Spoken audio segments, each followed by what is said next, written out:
Hey everybody, welcome back to my channel.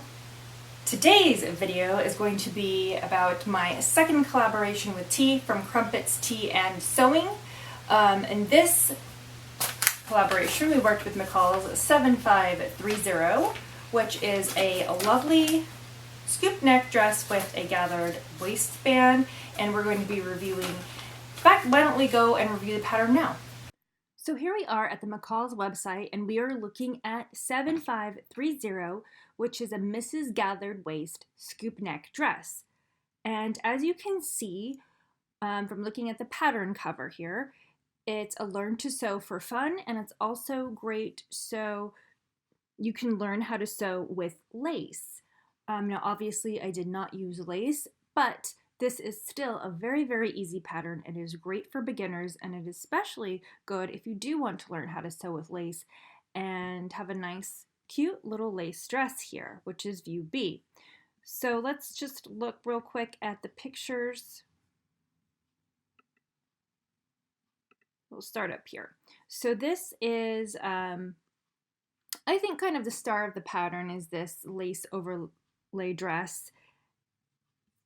Whoops. And then we've got this one, which is sleeveless, and this is sheer fabric, so you have to have a lining, obviously.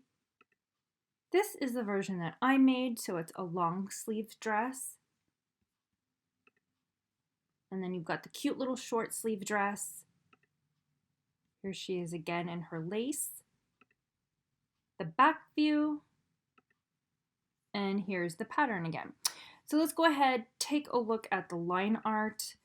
So this is view A, which is the sheer fabric, and you're gonna have a lining underneath. Now keep in mind, you don't have to do just view A and have it sleeveless. You can do the sleeves from view B, the sleeves from view C, or even the long sleeves if you choose. And I think that this pattern is very versatile because it allows you to sew for pretty much any time of the year. You can have a summer, a spring, and fall when you're adding the sleeves, and winter, obviously, like I did.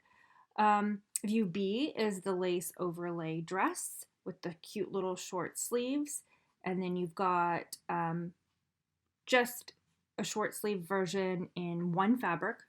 No lining required. Same thing with D, no lining required, but you have longer sleeves. And you can, if you'd like, alter the sleeves and make them 3/4 if you choose. You like that version better.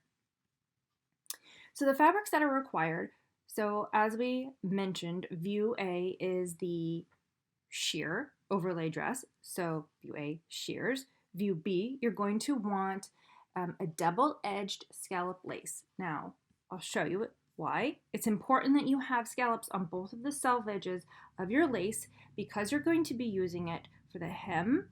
So you're going to lay your pattern piece so that the hem of the dress is along the scallop selvage. Same thing with the hem of the sleeves. So keep that in mind when purchasing your lace. And then C and D, which don't require the linings, you can do cotton blends, chalets, or satines.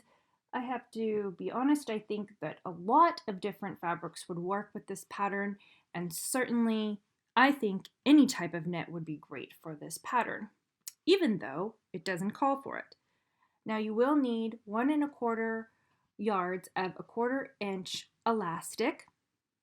I think that is a lot. Now just keep in mind what size your waist is, and that's pretty much how much you're going to need, except I used like 4 or 5 inches less than my waist because I wanted it to stretch out and really give me some gathers, and I needed it because my velour panne velvet is a little bit heavier, so you will keep that in mind, that you're going to need more stretch to create gathers and heavier fabric.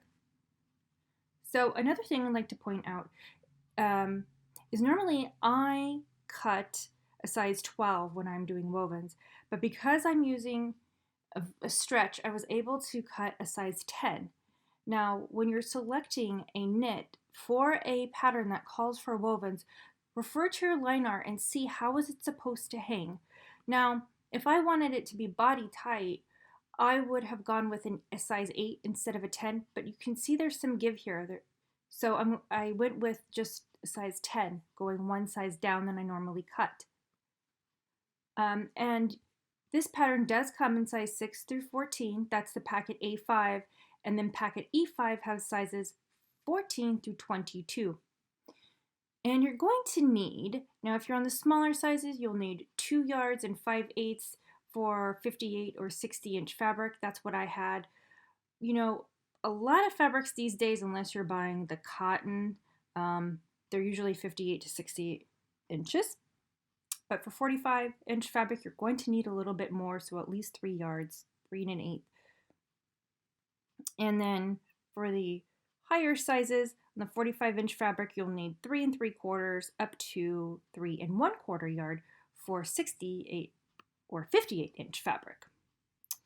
And then you will need some fusible interfacing for views C and D. You'll need a 1/2 yard. I did not use interfacing because I created a neckband.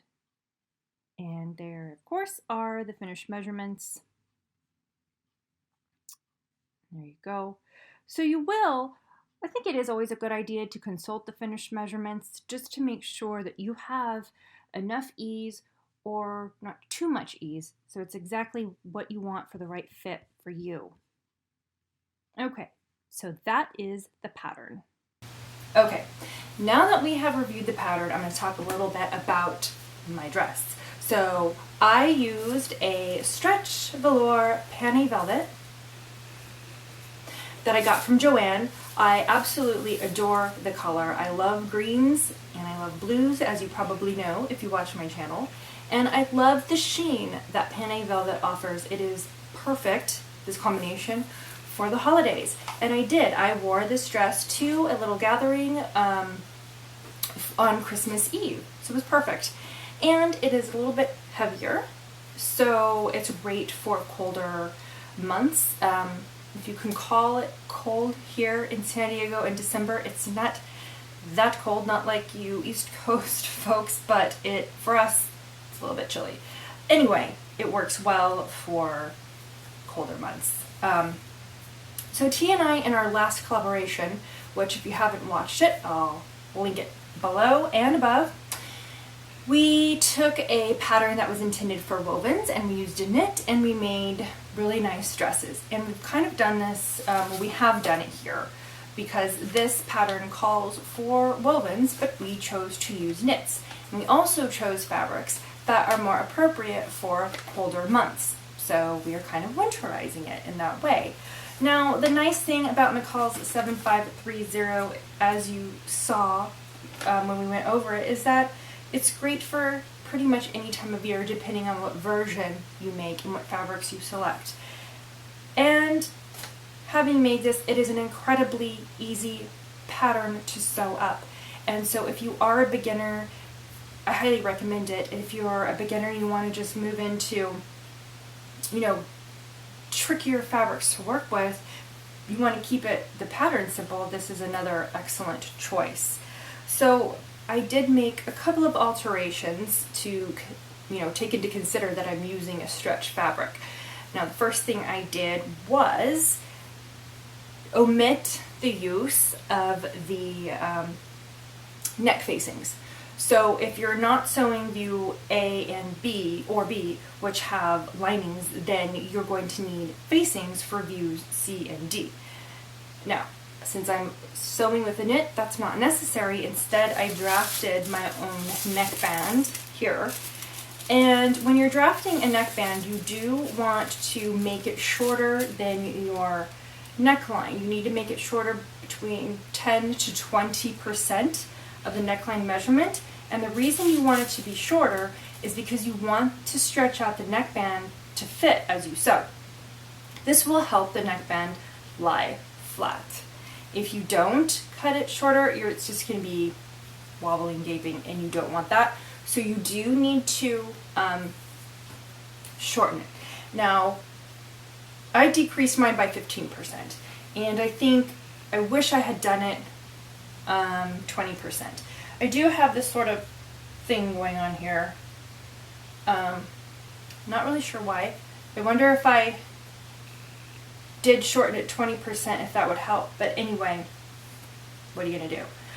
The other alteration I made was to the bodice, and I just lengthened it an inch, and I would have done that no matter what fabric I used because I have a longer torso and I wanted it, well, I needed the waistline to be a little bit longer. I also lengthened my sleeves because I have longer arms and I needed more length. And again, that would have been done no matter what fabric I used. Now I did make another alteration to the sleeve to consider the fabric I'm using, and since I'm using, or I used, a stretch, I wanted the sleeves to fit more closely to my body instead of drapey. I just like that when I have long sleeve knits. Long sleeves using knit fabric, I like them to hug my arms a bit closely. So I took it in, and the way I did that is I measured my wrist, I measured my elbow and my bicep, and I just redrew my sleeve lines so that they finished with about 1/4 of an inch of ease. Since I have stretch, that's not a problem because it just stretches right over as I put it on, and it sits nicely, I think, and I like how it came out, and I was happy with that. Now I didn't touch the skirt, I didn't shorten it, lengthen it, any of it was perfect. So those are all of the alterations that I made. Oh, well, to the pattern pieces. To the elastic, as I mentioned, I think I took my waist and measurement, and I took off about 5 inches, and that was the piece I used for my elastic, and that's fine. This dress still stretches nicely to get over my head, but I did that because I'm using, heavier stretch fabric, and it requires more stretch in the elastic to get more gathers. So if you're using a lighter knit fabric like a jersey, you probably won't need to do that. So just keep in mind what type of, or the weight of your fabric, and that'll help you make your decision. So I did do that, and that was it. But other than that, I didn't do anything else, and I am pretty pleased with it. I'd probably give this dress, I don't know, maybe 4 out of 5, I think. I don't know. Sometimes I think when I finish a garment and I look at it, I'm like, what if I saw that in the store, would I buy it, Do I like it that much? I don't know. I think, like, seriously, maybe half of my stuff I say yes. But I end up, I wear it because I made it, but it's just I'm constantly striving to be better and to be, I don't want to say perfect because I don't, that's something that you're constantly striving for, and you don't want to put too much pressure on yourself. But I just want to keep getting better and better and create garments that I wish were in the store that I could buy. But anyway, I'm rambling on, and I do like it a lot. It kind of does have like a 90s vibe. Remember when crushed velvet was all the rage? But hey, it's back in style. That's what happens with fashion, right? It just keeps coming back. I like it. I think it worked pretty well for the holidays, and I think here's a glue stick. I don't know, of a glue stick. Anyway, I think that's all I want to say about this pattern. I know it's not a whole lot, but it's just it's straightforward. There isn't anything too complicated about it, and it's a great way to show you, hey, you can experiment with different fabrics. For patterns that call for wovens, you can use knits. For patterns that calls for knits, sometimes you can use wovens. I think it works better the other way. But anyway, also we did this to kind of inspire you to say, hey, you look at a pattern like, oh, it looks like it's a summer pattern, or it looks like it's a winter pattern. But you know what? You can just think of ways that you can change something about it to make it work for the season that you're in. I think that's really what this is all about, right? And it's about having fun and being creative. That said, check out T's video, because her dresses are always amazing, and her workmanship is spot on. She's awesome. So her video, I'm going to link it up there. I'm going to link it down there. Check her out. She's great. But we're coming into the new year, the 20s. We're entering the 20s again. And for me, I want to get to the projects that I never got to in this year in 2019. And I also have a couple of things coming up, which are, I think, really cool.